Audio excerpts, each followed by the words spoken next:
Oh, Tucker, you did it again, buddy. You stirred up the hornet's nest on this one. I mean, who would have thought Tucker Carlson being in the news cycle once again for saying something controversial? I mean, it's really not newsworthy. It's just Tucker being Tucker. It's what he does best. But anyway, him being one of the most popular talk show hosts in all of cable news, and especially during that primetime news hour, anything he says, it kind of does get blown up to massive proportions. But he went on to criticize during one of his segments during last week's show the feminization of the US military. So, rather than people attacking his core argument, they decided to play politics in 2021, which is don't attack the other person's argument, attack their character. It's easier, it's a great way to score political points, and it's a phenomenal way to make sure nothing ever gets done. So that's exactly what people did.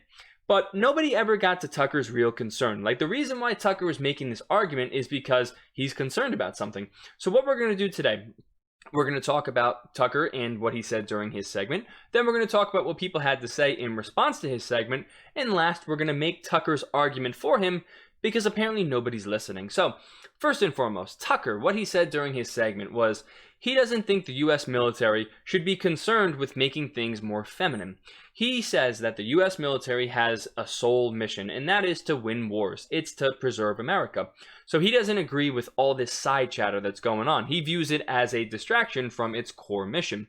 And he went on to say things in the particular segment.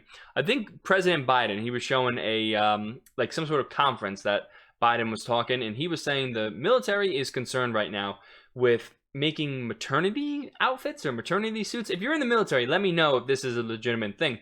So all Tucker's trying to say is, you know, this isn't something that should be top priority. There's bigger issues going on in the world right now. And that's basically the core, kind of the core reason for his argument. He goes on to say a few more things. I think he has someone on and they talk about, there's some book that's being pushed towards servicemen and servicewomen to read it.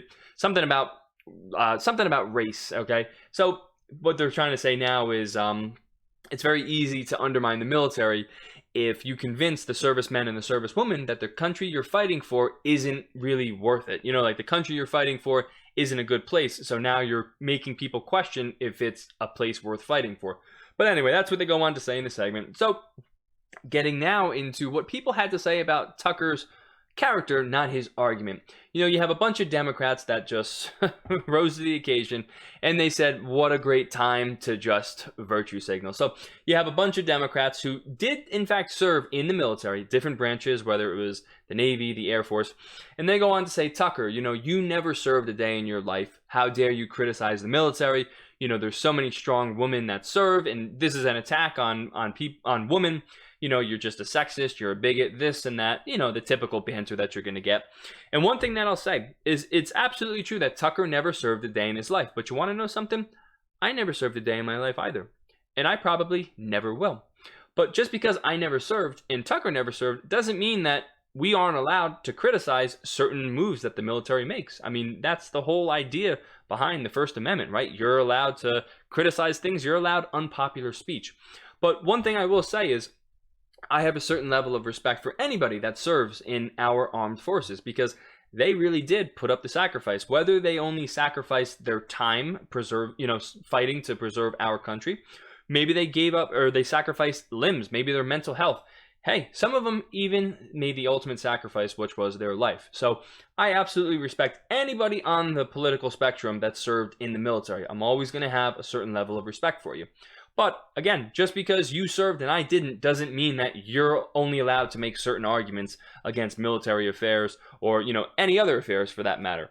I'm not into that kind of thing. But anyway, with that in mind, everyone says their piece. They score their political points. Tucker, you're a sexist, you're a bigot. But now let's get into Tucker's argument because there's a reason why he was saying it. He's concerned about something. And one thing I'll say is Tucker's actually been very consistent on this particular issue because even back during the Trump administration, Tucker was very vocal about this thing. So what Tucker's very concerned about is China. China, and as I'm saying before, I remember like 2017, I think Tucker was talking about this. China has been escalating tensions for years.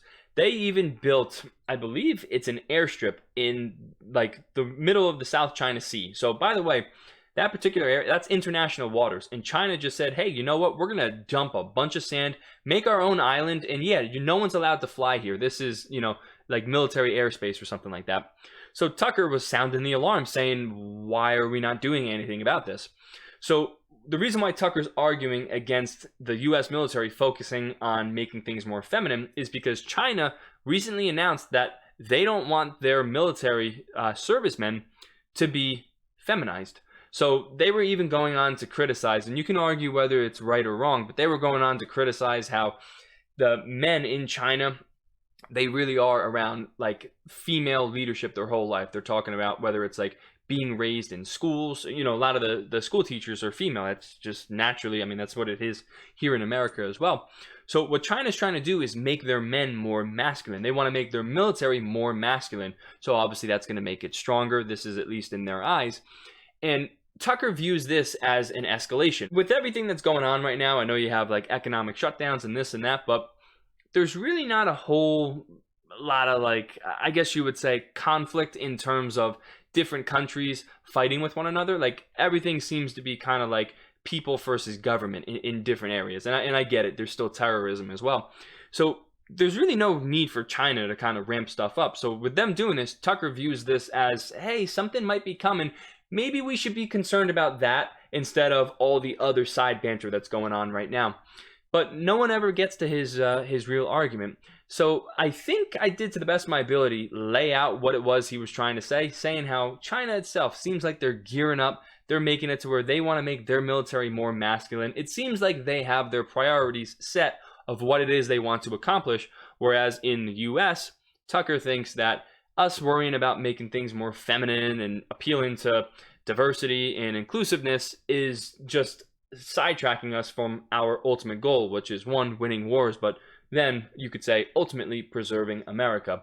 So let me know your thoughts on this one, because I'm sure Tucker is going to find himself in the news once again, probably this week as well. Who knows what he'll have to say on a new topic. But again, let me know if you agree with Tucker, you disagree, or if you're somewhere in the middle. But listen, I appreciate you sticking through the video, giving me your time of day, let me lay out my argument. Make a video every Monday, Wednesday, and Friday morning. Consider liking, subscribing. Hey, leave me a comment. Let me know what you think about a video like this.